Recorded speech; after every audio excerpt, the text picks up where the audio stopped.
Bonjour tout le monde, vous écoutez le numéro 46 de la Gazette du Maine, le podcast de Stephen King France qui vous résume l'actualité de Stephen King. Je suis Émilie et je suis très heureuse de vous emmener avec moi en balade dans le Maine pour vous conter les nouvelles informations depuis le 28 septembre.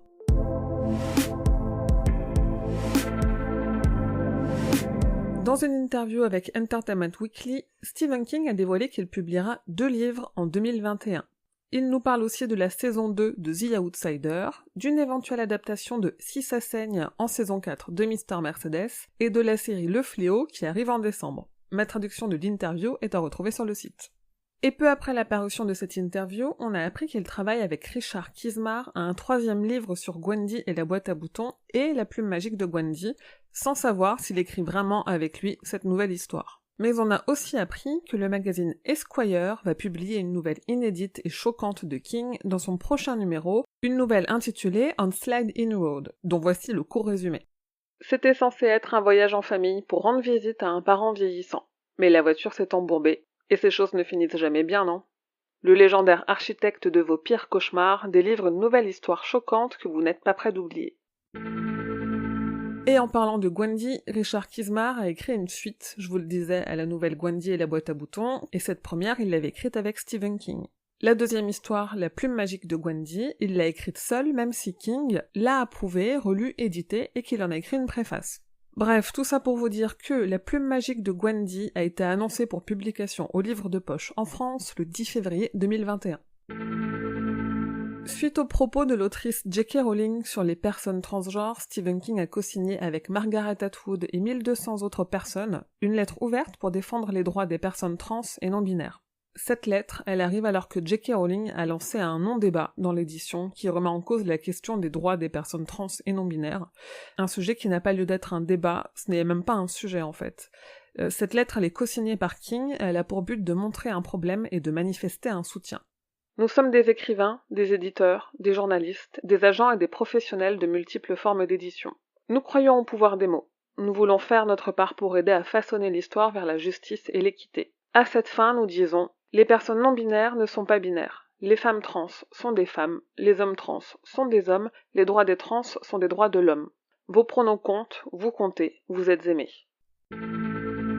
Connaissez-vous les 30 formes que prend ça pour attirer et effrayer ses victimes dans le roman de King ? Du clown à l'araignée, en passant par le Doberman et la lune, je vous ai regroupé sur le site les 30 formes de ça dans un seul article.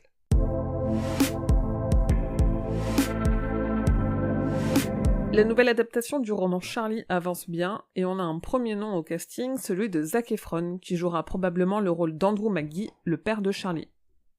En 2007 est sorti le film Chambre 1408, une adaptation de la nouvelle 1408 de King avec John Cusack et Samuel L. Jackson. Le film a déjà 3 fins alternatives, aucune n'étant fidèle à celle de King dans son histoire, mais Cusack a évoqué en interview une idée pour une autre fin alternative qui pourrait faire selon lui une bonne suite. Si vous avez Netflix, sachez que le film Shining de Stanley Kubrick vient de faire son retour sur la plateforme.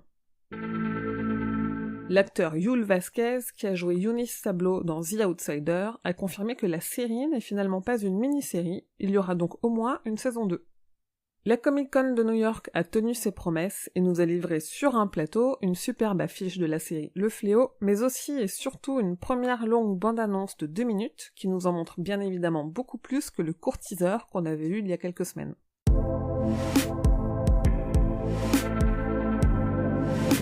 Vous l'avez certainement vu popper dans votre flux il y a une semaine, mais j'ai sorti un nouvel épisode hors série de la Gazette. Pour une fois, je ne suis pas seule puisque j'ai invité Julien Dupuis à parler de Stephen King avec moi. Julien Dupuis, c'est le réalisateur de Stephen King Le Mal Nécessaire, le riche et inédit docu d'archives sur King qui sera diffusé sur Arte le 23 octobre. Et un nouveau documentaire va parler de Stephen King, ou plutôt du film Creepshow de King et George Romero. Tales of the Uncanny raconte avec 60 invités, dont Mick Garris, les évolutions et les défis des meilleurs films à segments, aussi dits d'anthologie, de l'histoire de l'horreur. Le numéro d'octobre du magazine Mad Movies sera avec du Stephen King. Le numéro sera consacré aux meilleures adaptations horrifiques du cinéma. Aux États-Unis, la chaîne Paramount Network fait un mois d'octobre spécial Killer Classics, Et c'est Tim Curry, l'interprète de Gripsou dans la mini-série Ça, il est revenu de 1990, qui fait cette annonce. Je vous en parle parce que ça fait plaisir d'entendre sa voix et de le voir toujours associé à des projets du genre, puisqu'il est en fauteuil roulant et très affaibli depuis son AVC de 2012.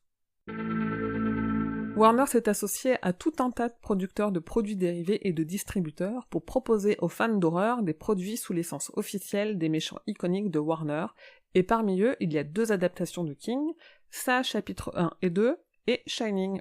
Dès ce mois-ci, vous pouvez donc retrouver de nombreux nouveaux produits dérivés, principalement des vêtements pour le moment, sous licence Shining et Ça.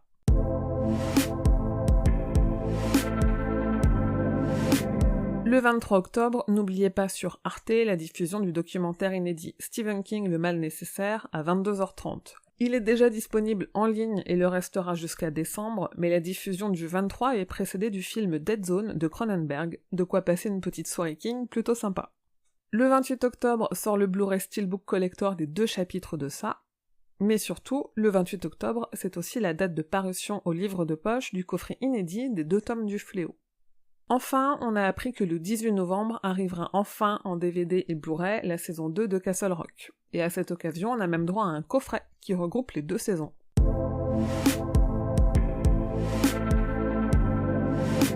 Et voilà, c'est tout pour la Gazette numéro 46, rendez-vous dans 2 semaines pour le prochain numéro. Je rappelle que si vous souhaitez soutenir l'association Stephen King France, vous pouvez donner au Tipeee avec des goodies de type badge, stickers, sacs et marque-pages en contrepartie de vos dons. Vous pouvez aussi soutenir en parlant autour de vous, en notant la Gazette sur votre appli de podcast et en partageant sur les réseaux sociaux. Retrouvez tous les fans francophones de King sur les réseaux Instagram, Twitter, Facebook et Discord. Et rendez-vous sur le site stephenkingfrance.fr dans l'article de cette Gazette numéro 46 pour avoir plus de détails sur toutes les infos dont je viens de vous parler.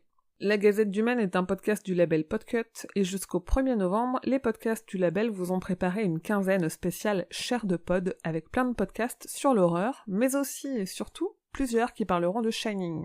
Suivez le hashtag Chair de Pod sur les réseaux sociaux pour ne rien manquer de cet événement spécial et abonnez-vous au flux de Podcut sur votre appli de podcast. Je vous dis merci et à bientôt, fidèles auditeurs et auditrices, que vos journées soient longues et vos nuits plaisantes.